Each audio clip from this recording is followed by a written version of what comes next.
Hello and welcome to this edition of SFG Top Performance Feed and Grain Podcast. It's been maybe a month since we've got together. Spring kind of took place finally in the planting season and whatnot, so we took a session off to get ahead of the game, so to speak. The crops are pretty much in this area. Guys are starting to feel a little better. Now that we've got some moisture in the last few days and now we've got some heat coming back in, things should really look different here in a couple of weeks. And we still got ample time to raise a heck of a crop if Mother Nature will help us. So that'll all be good. Wild swings continue in the grain markets. That's something that hasn't stopped, been going on year and a half, year and 3/4 now. The May WASDE report was somewhat bullish for corn.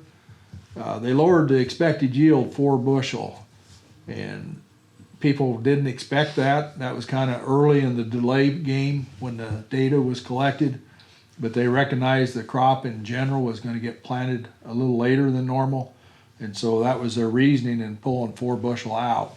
They did not adjust the acres. I think that may happen down the road. From what I read and you hear bits and pieces, there might have been more corn planted than expected. I think the market pulled some acres back in, and so we'll just have to wait and see what happens. The bean numbers were pretty neutral. They lowered the carryout just a little, but that was expected. Exports continue to be good on the bean side, and that was a help. Acres, for one of the few times we're going to probably plant more acres of beans than corn in this country. However, up in the Dakotas and the northern plains, they're fighting weather, wet weather. They went from way too dry last year to now they've got way more water than they need. And so there's a possibility we'll see some prevent plant up in that area, maybe a lot. However, with the high prices, you can sell new crop beans in the 14 plus range. I think we'll see guys plant a little later than they normally would, even up in that area. They've got those what I call aught beans, zero maturity that doesn't take a lot of days. You got to remember, you get north of here, especially up in the northern plains, they get a lot more sunlight in a day than we do this time of year. So they may have less growing days, but the hours of sunlight are actually greater. So that lets them plant just a little longer than they used to. Recent news, China has, for one of the first times, maybe the first time ever, they've agreed to buy corn from Brazil. And it's kind of complicated. It goes back years ago when maybe Brazil wasn't known to export a quality product at all, and so China always shied away. But now with pricing and politics in play, they're looking to buy some corn from Brazil. It's cheaper than our corn, and maybe an overriding factor is the recent statement that if China was to invade Taiwan, we would become involved, so to speak, in some manner to support Taiwan. And China continues to buy beans from us, kind of because they got to.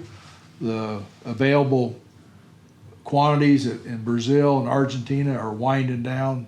They, typically by August they're out of beans, and that means China has to come back to the United States. Right now they're coming back a little quicker, and part of that is price. On the bean side, we are cheaper, and we're able to export beans to them at a reasonable rate. So there's just a lot of things going on day to day worldwide that affect our markets. It's not just something that we can look out the back door and say, hey, things look good here or things look bad, and that's going to influence the market. There's a lot of other things. Inflation continues to come at us from all sides. Fuel and food are the number one things that people notice right off the bat. It doesn't matter what economic class you're in, but everybody buys food and fuel, and both of those have gone up dramatically. However, everything else has gone up too. Whether it's rent, house repairs, just anything you go to buy is exceptionally higher than it was a year ago. And like usual, farmers are getting blamed in the media too much for the high cost of food. And so I jotted this down the other day, and I've got to read it so I get it right. But at $10 wheat, there's 11 cents of the actual wheat in a pound loaf of bread. If wheat goes to 13, that price goes up to 14.5 cents. A bushel of wheat will make 90 loaves of bread, 1 pound loaves of bread. So that shows you right there that it's not the raw commodity that drives this thing. Because bread, you know, I can't tell you for sure. I'm not the head buyer in our household of groceries, but I don't think I would guess bread's probably gone up $1 a loaf, you know, in the last year. Well, maybe $2 even. And so the farmer got a very small percentage of that. And I think that doesn't matter if you're talking meat or other products. I've always heard that with cornflakes, the box that the cornflakes come in costs more than the actual raw commodity, the raw corn that went in there. So farmers get a bad rap, and yet we are seeing rapid inflation in our input costs, and that hasn't slowed down.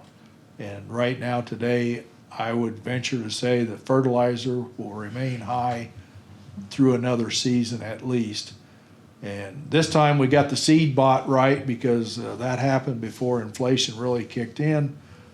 Next year they're going to make up for it. So seed, chemicals, everything will be higher. That means we got to do a better job of marketing. And there's some opportunities out there to sell corn in the upper sixes, beans, like I said earlier, 14.50 range for fall. Not bad places to start and get some locked in to at least get those initial input costs covered and kind of get you started through harvest. Yeah, those are bushels you can take right off the combine and take to town. You don't have to store it. You don't have to handle it twice. A lot of advantages there. With that, we're going to slip over to Scott with the feed. Mike and him are here today, and they'll talk about some feed issues. All right, thanks, Mark. So like Mark said, we had a much needed rain this week. It was getting really dry over south and west of Milo. Guys was getting really nervous about their pasture and their hay for the summer. So maybe it's not too late, and this rain will help that a little bit. I think most of the planting's finished up around Milo.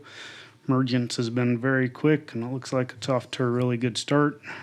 I haven't seen any hay down yet, but a lot of alfalfa is getting to the bud stage, so I look for hay to start here soon. So far, flies haven't been too bad, but with the water that we had and the temperatures that are coming, I look for them to start getting worse now. So let's make sure that we have our fly control measures in place. Keep in mind there is no one miracle cure for fly problems. Multiple modes of action is still the best way to fight flies. I hope everybody has gotten a breeding soundness exam lined up for their bulls. Breeding season is upon us. If your cows are in good shape and your bulls are in good shape and we hit a good stretch of weather, you should end up with a nice tight calving season next spring, which is what everybody is after. So I would just like to remind you all the value of pelleted creep again, not only in the lower cost of gain, but this year it's also a lower cost per ton. You guys selling calves right off the cows, pelleted creep is money in the bank for you this year. So why not have an extra 50 or 60 pounds of calf to sell next fall? Give Mike or myself a call and let us break down the cost for you. I think you'll agree with the value of creep this year. One last thing, I thought I'd give you a construction update on Milo.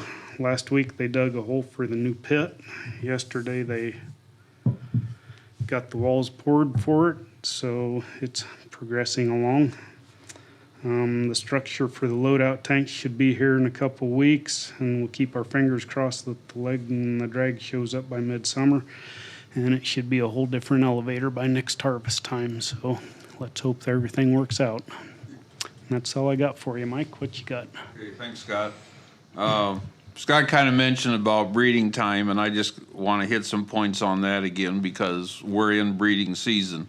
So heifers and cows, start thinking about it. And energy's the limiting factor at breeding time. So there's options, guys. You can give them 2 to 3 pounds of corn. You can feed them a couple pounds to 3 pounds of cubes, or you can feed a high energy tub. And nice thing about the tub is you put the tub out, you're done. Okay, let the cow lick it and do its thing.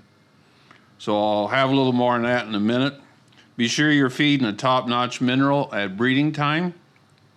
If you're on fescue pasture, we either have the Hubbard or Kent True Fescue Minerals. If you don't have fescue pasture, we have the Hubbard Blueprint Cattle, or have the Kent's 365 AD and E. So when I'm talking about high quality minerals, high vitamin levels, some chelates and organic selenium, especially during breeding time. Back on this energy product on this tub, we're going to have in next week Kent's high energy tub. It's 25 protein. It has bypass fat and energy in it. And so we're going to replace our breed up 28s with that, because you get 3 times more energy and a bypass, more available source on the fat and the protein. So that tub's going to cost you 35 cents a cow a day. Corn at $7.50 is going to cost you 40 cents a day, and cow cubes are going to cost you 52 cents a day.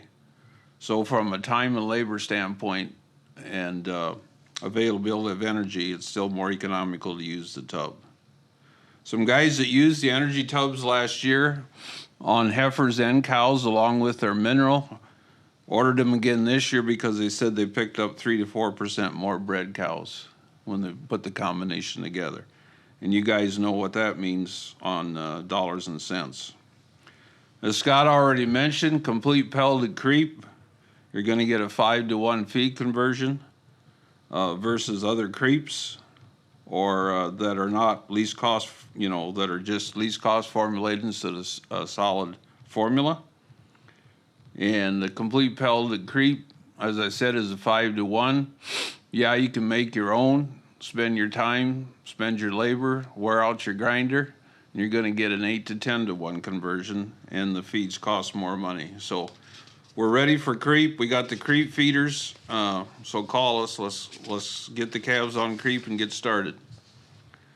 So also, just a reminder, we got limited creep feeders, so it's first come, first serve. It's $2.50 a day to rent the feeders.